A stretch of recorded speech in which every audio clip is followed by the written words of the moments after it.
Assalamualaikum warahmatullahi wabarakatuh. Nama saya Sagita Safar dari jurusan Ilmu Hukum Kemasyarakatan semester 7. Saya akan membahas materi demokrasi Pancasila. Yang pertama ada pengertian demokrasi Pancasila. Di mana demokrasi Pancasila ini adalah suatu sistem demokrasi yang berdasarkan pada asas kekeluargaan dan gotong royong yang bertujuan untuk kesejahteraan rakyat. Yang memiliki kandungan berupa unsur-unsur kesadaran dalam bereligius, kemudian menjunjung tinggi kebenaran, budi pekerti luhur dan kecintaan, kemudian berkesinambungan dan berkepribadian Indonesia. Nah, demokrasi Pancasila ini merupakan demokrasi yang konstitusional yang berdasarkan mekanisme kedaulatan rakyat di setiap penyelenggaraan negara dan menyelenggarakan pemerintahan menurut konstitusi, yaitu Undang-Undang Dasar 1945. Nah, kemudian ada pengertian demokrasi Pancasila menurut para ahli. Yang pertama menurut Kansil.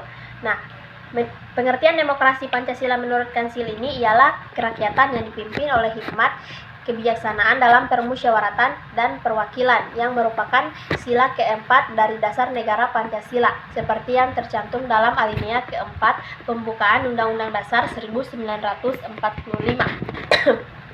Kemudian menurut Profesor Notonegoro, yang berarti menurutnya pengertian demokrasi Pancasila ini ialah kerakyatan yang dipimpin oleh hikmat kebijaksanaan dalam permusyawaratan perwakilan yang berketuhanan yang Maha Esa, yang berkemanusiaan, yang adil dan beradab, dan mempersatukan Indonesia yang berkeadilan sosial bagi seluruh rakyat Indonesia.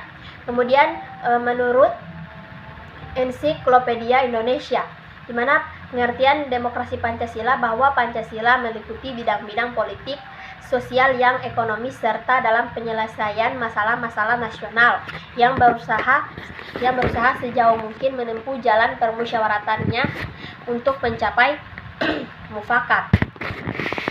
Nah, kemudian ada sejarah perkembangan demokrasi Pancasila di Indonesia. Yang pertama, perkembangan demokrasi Pancasila pada masa Orde Baru. Nah, pada masa Orde Baru ini menerapkan demokrasi Pancasila untuk menegaskan bahwasannya model demokrasi ialah inilah yang sesungguhnya sesuai dengan ideologi negara Pancasila. Pada awal Orde Baru memberi harapan baru pada rakyat, pembangunan di segala bidang melalui pelita 1, 2, 3, 4, dan 5 dan berhasil menyelenggarakan pemilu pada tahun 1971, kemudian 1977, kemudian pada tahun 1982, kemudian pada tahun 1987, kemudian pada tahun 1992 dan pada tahun 1997.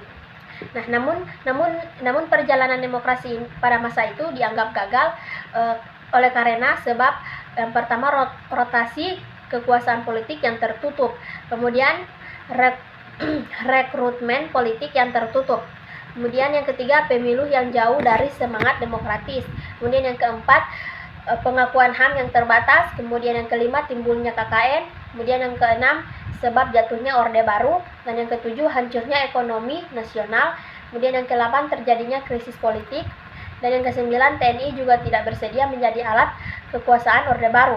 Kemudian yang ke-10 gelombang demokrasi yang menghebat menuntut Presiden Soeharto untuk turun jadi presiden. Kemudian ada perkembangan demokrasi Pancasila pada masa reformasi. Nah, sejak runtuhnya Orde Baru yang bersamaan dengan lengsernya Presiden Soeharto, maka Indonesia memasuki suasana kenegaraan yang baru. Sebagai hasil dari kebijakan reformasi yang dijalankan hampir semua aspek kehidupan masyarakat dan negara yang berlaku sebelumnya. Nah, kebijakan reformasi ini berpuncak dengan diamandemennya Undang-Undang Dasar 1945 atau bagian batang tubuhnya. Nah, karena dianggap sebagai sumber kegagalan tatanan kehidupan kenegaraan di era Orde Baru. Nah, demokrasi yang diterapkan negara kita pada era reformasi ini adalah demokrasi Pancasila, di mana yang berbeda dengan Orde Baru dan sedikit mirip dengan demokrasi parlementer. Nah, perbedaan demokrasi reformasi dengan demokrasi ini sebelumnya adalah terbagi menjadi 4. Yang pertama itu pemilu yang dilaksanakan jauh lebih demokratis dari yang sebelumnya. Kemudian yang kedua, rotasi kekuasaan dilaksanakan dari mulai pemerintahan pusat sampai pada tingkat desa.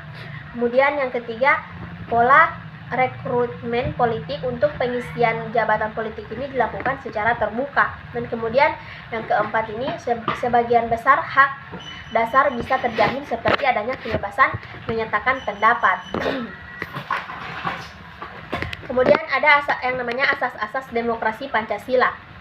Demokrasi Pancasila ini memiliki 2 asas yang berbentuk, yaitu pertama, asas kerakyatan, yaitu asas yang berdasar pada kesadaran terhadap kecintaan kepada rakyat, nasib dan cita-cita rakyat, serta mempunyai sebuah jiwa kerakyatan atau dalam arti untuk menghayati kesadaran bahwa semua senasib dan memiliki cita-cita yang sama dengan yang lainnya. Kemudian yang kedua, asas musyawarah, di mana untuk meraih mufakat, yaitu asas yang berdasarkan rakyat yang berjumlah banyak dan melewati forum permusyawaratan dalam rangka untuk pembahasan dalam menyatukan segala macam pendapat yang keluar dan untuk mencapai mufakat yang dijalankan dengan adanya rasa kasih sayang dan pengorbanan agar mendapatkan kebahagiaan bersama-sama. Kemudian ada isi pokok demokrasi Pancasila. Nah, isi pokok demokrasi Pancasila ini terdiri dari pertama, pelaksanaan Undang-Undang Dasar 1945 dan penjabarannya dituangkan batang tubuh dan penjelasan Undang-Undang Dasar 1945. Kemudian ada menghargai dan melindungi HAM atau hak asasi manusia. Kemudian ada pelaksanaan kehidupan ketatanegaraan berdasarkan dari kelembagaan. Kemudian yang terakhir ada sebagai sendi dari hukum yang dijelaskan dalam Undang-Undang Dasar 1945, yaitu negara hukum yang demokratis. Kemudian ciri-ciri demokrasi Pancasila. Ciri-ciri demokrasi Pancasila ini terdiri dari 5. Yang pertama, pemerintah berjalan sesuai konstitusi. Kemudian terdapat pemilu secara berkesinambungan. Kemudian yang ketiga, adanya penghargaan atas hak asasi manusia dan perlindungan untuk hak minoritas. Kemudian yang keempat, merupakan kompetisi dari berbagai ide dan cara dalam menyelesaikan masalah. Dan yang kelima, ide yang terbaik akan diterima ketimbang dari suara yang terbanyak. Kemudian ada prinsip-prinsip demokrasi Pancasila, yaitu demokrasi Pancasila ini merupakan budaya demokrasi yang dengan karakteristik khas Indonesia yang mengandung prinsip-prinsip pokok demokrasi Pancasila. Yang pertama, ada perlindungan hak asasi manusia. Kemudian pengambilan keputusan berdasarkan musyawarah. Kemudian badan peradilan merdeka yang berarti tidak terpengaruh akan kekuasaan pemerintah dan kekuasaan lain, misalnya presiden, BPK, DPR, atau yang lainnya. Kemudian terdapat partai politik dan organisasi sosial yang berfungsi menyalurkan aspirasi rakyat. Kemudian sebagai pelaksanaan dalam pemilihan hukum. Kemudian kedaulatan ada di tangan rakyat dan dilaksanakan menurut Undang-Undang Dasar 1945 pasal 1 ayat 1 pasal 1 ayat 2. Kemudian ada keseimbangan antara hak dan kewajiban. Dan kemudian ada pelaksanaan kebebasan yang bertanggung jawab secara moral kepada Tuhan Yang Maha Esa, diri sendiri, masyarakat, dan negara ataupun orang lain. Kemudian menjunjung tinggi tujuan dan cita-cita nasional. Dan yang terakhir, ada pemerintah menurut hukum yang dijelaskan dalam Undang-Undang Dasar 1945 yang berbunyi Indonesia adalah negara berdasarkan hukum. Kemudian pemerintah berdasarkan sistem konstitusi tidak bersifat absolutisme atau kekuasaan tidak terbatas, dan kekuasaan tertinggi ada di tangan rakyat. Kemudian ada fungsi demokrasi Pancasila. Fungsi demokrasi Pancasila ini memiliki banyak fungsi dan pelaksanaannya terhadap negara Indonesia. Nah, macam-macam fungsi demokrasi Pancasila ini terbagi menjadi 6. Yang pertama, menjamin keikutsertaan rakyat dalam kehidupan bernegara seperti ikut menyukseskan pemilu, pembangunan, duduk dalam badan perwakilan atau permusyawaratan. Kemudian yang kedua, menjamin berdirinya negara Republik Indonesia. Yang ketiga, menjamin tetap tegaknya NKRI berdasarkan sistem konstitusional. Kemudian yang keempat, menjamin adanya hubungan yang sama, serasi, dan seimbang mengenai lembaga negara. Dan yang kelima, menjamin tentang tetap tegaknya hukum yang berasal dari Pancasila. Dan yang terakhir, menjamin pemerintahan yang bertanggung jawab. Kemudian ada yang namanya sistem pemerintahan demokrasi Pancasila. Nah, sistem pemerintahan demokrasi Pancasila ini adalah landasan formil dari Republik Indonesia ialah Pancasila, Undang-Undang Dasar 1945 serta ketetapan MPR. Sedangkan sistem pemerintahan demokrasi Pancasila ini menurut prinsip-prinsip terkandung di dalam batang tubuh Undang-Undang Dasar 1945 berdasarkan tujuh sendi pokok yaitu yang pertama, Indonesia adalah negara yang berdasarkan hukum. Berarti negara Indonesia ini berdasarkan hukum, tidak berdasarkan atas kekuasaan belaka. Hal ini mengandung arti bahwa baik pemerintah maupun lembaga-lembaga negara lainnya dalam melaksanakan tindakan apapun harus dilandasi oleh hukum, dan tindakannya bagi rakyat harus ada harus ada landasan hukumnya.